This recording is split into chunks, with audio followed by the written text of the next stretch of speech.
78 سال تک تم نے میرے اس پاک وطن کو عالمی قوتوں کا غلام بنائے رکھا. میں اس وطن عزیز کی آزادی و حریت کی بات کرتا ہوں. میں اپنے قوم کے اندر خود اعتمادی پیدا کرنا چاہتا ہوں. میں اپنی قوم میں احساس برتری پیدا کرنا چاہتا ہوں.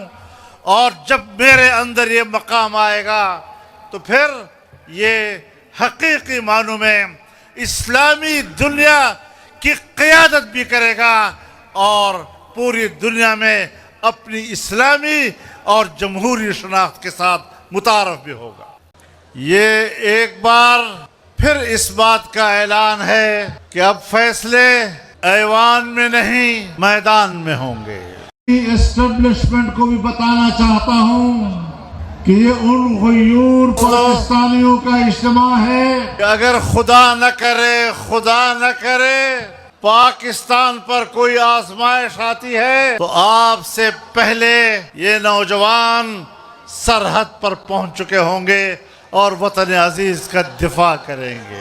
میرے محترم دوستو، میں بار بار یہ کہہ چکا ہوں اور آج پھر اس بات کا اعادہ کرتا ہوں کہ پاکستان 25 کروڑ مسلمانوں کا وطن عالمی برادری میں بھی اور اسلامی برادری میں بھی اپنی ایک اہمیت رکھتا ہے. ایسی اہمیت کہ پوری امت مسلمہ کی قیادت کی صلاحیت رکھتا ہے. اور آج اگر امریکہ پاکستان میں آ کر ایران پاکستان کی سرزمین پر ہماری اسلامی برادری کے ہمارے دوست پاکستان کی سرزمین پر بیٹھ کر دنیا کے لیے امن تلاش کر رہے ہیں تو سن لو حکمرانوں، یہ ہے وہ پاکستان کا مقام. ہم پاکستان کے اس قدر و منزلت میں اضافہ دیکھنا چاہتے ہیں نے جو حال ہی میں کردار ادا کیا ہے. ہم 78 سال سے اس کردار کے متلاشی تھے. ہم پاکستان کو اس مقام پر دیکھنا چاہتے تھے. آپ نے کہا باہر کے مہمان آ رہے ہیں، آپ احتجاج واپس لیں. ہم نے کہا ہم لینے کے لیے تیار ہیں. ہم پاکستان کی سرزمین پر مہمانوں کی عزت کو جانتے ہیں. عوام کی تربیت اسی طرح ہوتی ہے. آپ نے جو عالمی قوتوں کے جبر کے ہاتھوں پاکستان کے عوام پر مہنگائی کا بم گرایا ہے، تمہیں یہ واپس لینا ہوگا. تمہیں اپنے قوم کے غریبوں کے لیے اپنے یہ فیصلے واپس لینے ہوں گے. میں اللہ کا شکر گزار ہوں میرے نوجوانوں کہ آپ کی آواز میں یہ قوت ہے.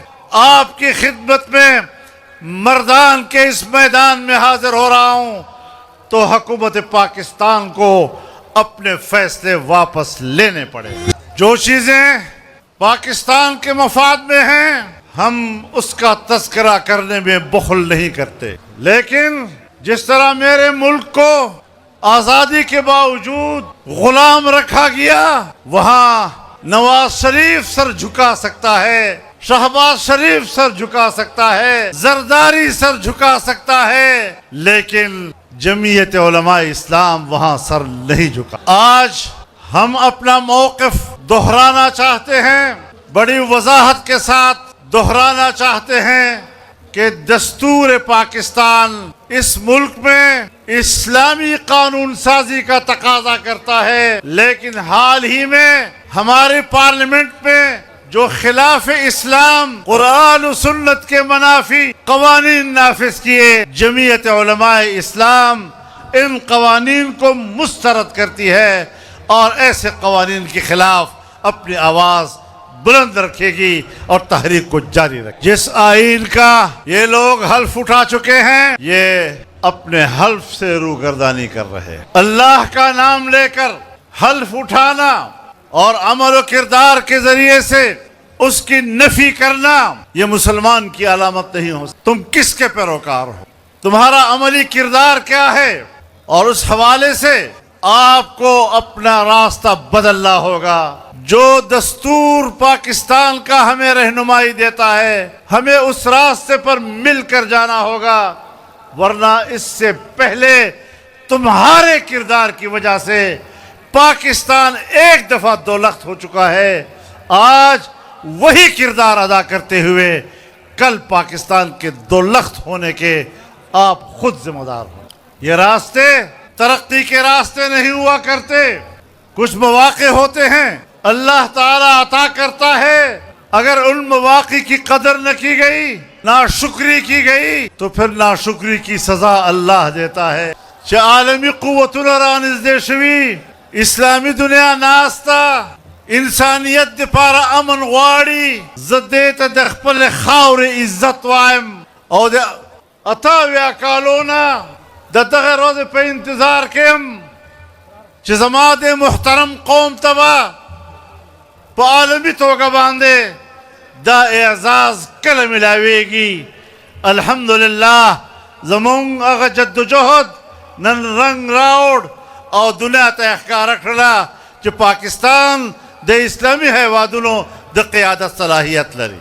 کومې خبرې اترې چې شوي دي، زه تکنیکی ماهر نه یم، خو زما په نظر کې دا خبرې اترې ناکامې نه دي. ها اوله مرحله سر ته ورسېده او بلې مرحلې ته به انتظار کوو چې زمونږ په دې خاورې امن راشي. نن حکومتی نظام درهم برهم ده، نن حکومتی قانون بے وسه ده، حکومتی ادارې بے وسه دي او مسلح ګروپونه او ډلې نن په آزادۍ سره ګرځي. زما لارې، زما میدان، زما کلی، زما علاقې هغه ترلاسه کړي دي او خپل اقتدار نافذ کړی ده. په داسې حالاتو کې به عام خلک څنګه زندگی تېروي؟ نو چې ته ماته امن نشې راکولی، ته ماته روزګار نشې راکولی، او بیا چې کوم حکومت د متحده هغه د هم په دروغو باندې متحده، هغه هم د غلا د ووټ حکومت ده. زه د غلا د ووټ حکومت نه منم.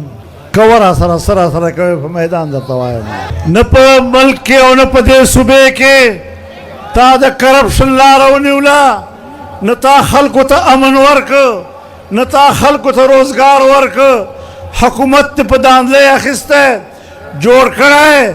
نه دغسې حکومت منم، نه د داسې حکومت پیروي کوم، او انشاءالله د قوم د رای د آزادۍ دپاره به خپل جدوجهد برقراره ساتو. او انشاءالله دې نه پس به زموږ لویه جلسه په بلوچستان کې وي او بله جلسه به په کراچۍ کې وي او دا سلسله به روانه وي انشاءالله. په روز دو کې به د هغو د تاریخونو اعلان، لکه څنګه چې جعلي نوټ نه چلیږي دغسې جعلي حکومت هم نه چلیږي.